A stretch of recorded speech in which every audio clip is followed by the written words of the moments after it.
mulher adúltera. No momento, Jesus estava pela manhã no templo, ensinando. É interessante que a noite anterior, Jesus passou orando no Monte das Oliveiras. Logo, quem ora com certeza tem autoridade para ensinar. E por isso, Jesus atraía todas as pessoas para ouvir os seus ensinamentos. E aqui nós já podemos tirar uma lição espiritual muito interessante para a nossa vida. Que um dos segredos de Jesus Cristo, Jesus, ele na terra foi 100% homem e 100% Deus. Às vezes a gente quer dividir isso e diz que Jesus foi 50% homem e 50% Deus. Não, ele foi 100% homem e 100% Deus. E um dos segredos, como homem da sua jornada aqui na terra, é que Jesus era um homem de oração. Ele deu exemplo de oração. E essa é uma primeira lição que nós podemos tirar aqui desse texto. O seu cuidado, o seu zelo com a oração. Enquanto Jesus estava no seu ensinamento na sinagoga, de repente aquele momento é interrompido aos gritos pelos fariseus, os escribas. Eles trouxeram até Jesus uma mulher que foi apanhada no adultério. E vamos agora tirar algumas lições para nós aqui. Devemos lembrar que estamos há quase 2.000 anos distantes desse registro, distantes desse momento. Que as leis da época não eram as leis de hoje. Que a sociedade da época não era a sociedade de hoje. E nós não podemos querer entender um fato histórico olhando à luz dos nossos dias. Mas temos que nos reportar ao momento da historicidade. Ao momento em que aconteceu. Ao momento em que se passava. Ao conhecimento daquela sociedade. E ali estava uma mulher, e foi um flagrante, pegaram a mulher no ato, mas só levaram a mulher para Jesus. O texto é claro, que quando os fariseus e escribas chegaram, naquele momento, eles apanharam aquele casal, cometendo perante a lei aquilo que seria um crime. João 8 e verso 4 nos diz, leitura que fizemos, que a mulher foi apanhada no próprio ato. Quando chegaram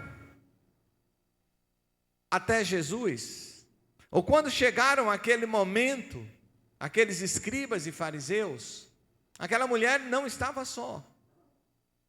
Mas eles não levaram o homem para Jesus, levaram apenas a mulher. E aí nos cabe, e é uma pergunta natural que surge, por que eles levaram apenas aquela mulher? Por que eles não levaram também o homem? Primeira coisa, é porque eles não estavam preocupados com justiça, ou sequer com a verdade. O que eles queriam era usar aquele momento, era usar aquela mulher para colocar uma armadilha para pegar Jesus. O que eles estavam tramando era contra Jesus. E em nome da religiosidade, da religião, do zelo, eles levaram aquela mulher. Mas por trás da intenção, da atitude, eles foram até Jesus. E aí, eles não conheciam quem era Jesus Cristo. Eles não tinham ideia de quem era Jesus. E aí eles querem testar Jesus. E eles procuram aplicar o teste a Jesus. E eles, com aquela mulher, eles perguntam: o que fazer? E se Jesus dissesse, os irmãos conhecem o texto, eles foram com pedras na mão. E se a lei de Moisés dizia que ela deveria ser apedrejada, e eles perguntaram a Jesus o que Jesus dizia dali. E se Jesus dissesse que eles poderiam apedrejar, eles diriam que Jesus não tinha amor. E que Jesus, aquilo que ele pregava, dizendo que pregava em nome do Pai, não era compatível com as suas atitudes. E se Jesus dissesse que liberassem aquela mulher, eles acusariam Jesus de que ele não estava seguindo a lei de Moisés, portanto ele não era o Filho de Deus. Estava uma situação criada para pegar Jesus. Mas, meus queridos e amados, há 2000 anos que tentam tirar Jesus do seu lugar. Há 2000 anos que tentam macular o ministério de Jesus Cristo. Não foi só aqui. E sempre é em vão. Porque Jesus, Ele é Deus. Porque Jesus, Ele não pecou. Porque não há variação de pecado nele. Porque Ele é o Rei dos Reis, Ele é o Senhor dos Senhores. E a própria sabedoria estava nele, e nele não há erro. E Jesus simplesmente os questiona. Jesus não responde àqueles homens, se apedrejava ou se não apedrejava. Sequer Jesus perguntam a eles por que não levaram o homem. Mas Jesus simplesmente faz uma pergunta a ele. E a pergunta de Jesus é marcante. A pergunta de Jesus, ela é uma lança. E Jesus pergunta àqueles homens: quem de vocês, ou quem dentre vocês, não tiver pecado, atire nela a primeira pedra. Quanta sabedoria do Senhor! Diante de uma armadilha que ele foi preparada, diante de homens com pedras na mão, diante de uma mulher indefesa, amedrontada, assustada, diante de colocações que deixaram Jesus sem saída, Jesus dá uma resposta intrigante: quem dentre vós não tiver pecado, atire a primeira pedra. A pergunta de Jesus colocou aqueles homens colocou neles uma sentença dentro da própria consciência deles. E agora aquela consciência deles é tomada por aquela pergunta de Jesus. E diz a Bíblia que na mesma hora que Jesus os faz pensar e sentir na consciência que eles tinham pecado, porque é possível esconder pecados no exterior. Diante das pessoas é possível mentir e dizer que não tem pecado. Mas diante de Jesus, não tem consciência que consiga esconder o pecado. A simples pergunta de Jesus colocou aqueles homens de encontro com o seu pensamento, com a sua consciência, os fazendo se sentirem acusados. É como se Jesus os desnudasse diante dele mesmo. E agora, o que acontece? O que acontece com aqueles homens? O verso 9, João capítulo 8, e o verso de número 9, vai nos dizer o que aconteceu depois da colocação de Jesus. E nos diz assim o texto de João 8 e o capítulo 9.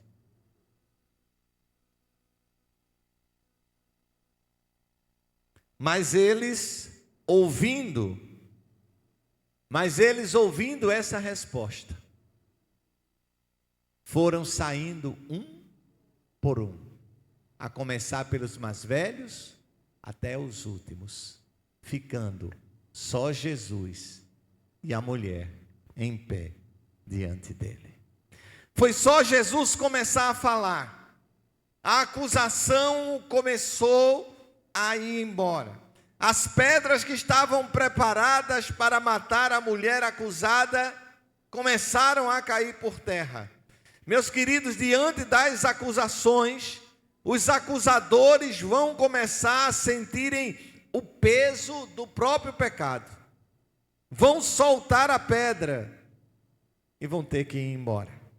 Porque o propósito de Deus nunca foi apedrejar, mas sim perdoar. É claro que estamos falando de algo que aconteceu mediante o arrependimento. Deus sabe de todas as coisas e sabe dos sentimentos que aquela mulher carregava diante dele. Quem vai embora são os acusadores. A intenção de Jesus não é matar, mas sim gerar vida, e vida nova em Cristo Jesus. A Bíblia diz: se alguém está em Cristo, as coisas velhas já passaram, e eis que tudo se fez novo. Ficando só Jesus e a mulher. E agora nós teremos a sentença de Deus para aquela mulher. Jesus dá uma sentença a ela.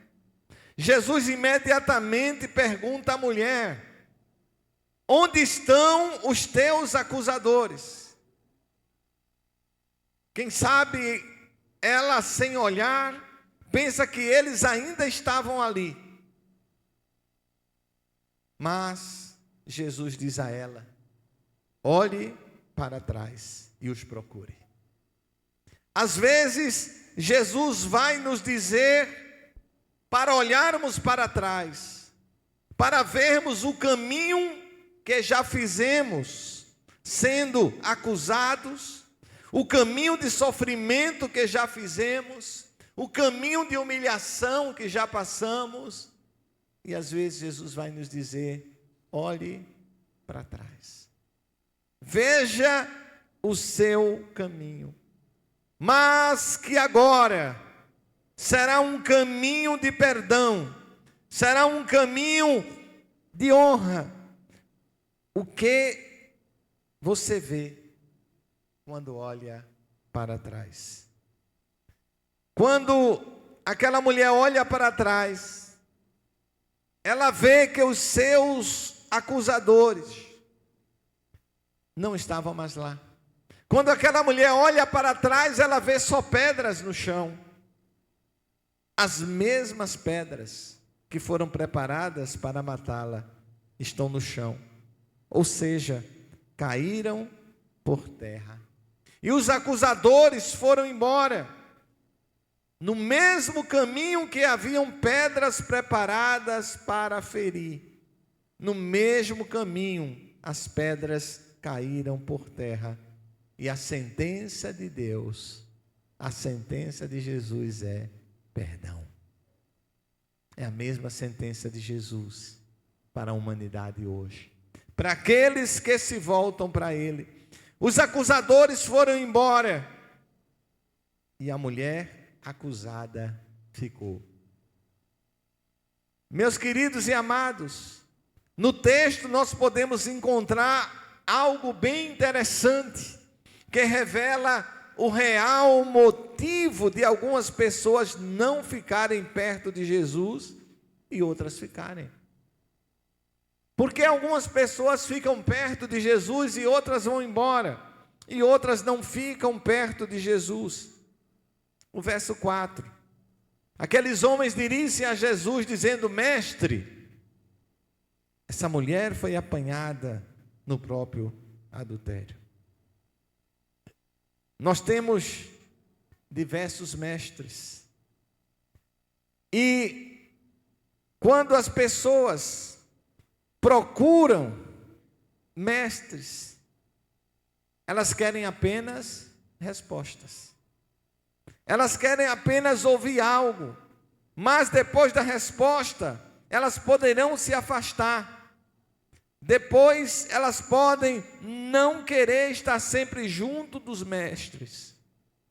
E na Bíblia, todos que viram Jesus apenas como mestre, não ficaram com ele. O jovem rico, bom mestre, que farei? Judas, esses fariseus e os escribas, mas todos os que viram Jesus como Senhor, esses ficaram com Jesus e não quiseram se afastar dele. Veja, a mulher não o considerou como mestre, mas ela o considerou como Senhor. Veja o que diz o verso 11 do capítulo 8. Pode colocar aqui, Nildo, para a gente. O verso 11 de João 8. E ela respondeu e disse: ninguém, Senhor. Aqueles homens chegaram até Jesus, chamando mestre. O mestre pode lhe dar a resposta e você ir embora depois. E foi assim que aconteceu. Mas aquela mulher ficou, porque ela reconhecia Jesus como Senhor. Pedro, mesmo negando a Jesus, teve Jesus como Senhor, e Pedro ficou com Jesus. Zaqueu iniciou a conversa chamando Jesus de Senhor, e imediatamente Jesus entrou em sua casa e disse: hoje chegou salvação aqui. Jesus, ele não está preocupado com aquilo que quem se aproxima dele fez, ou com aquilo que quem se aproxima dele não fez.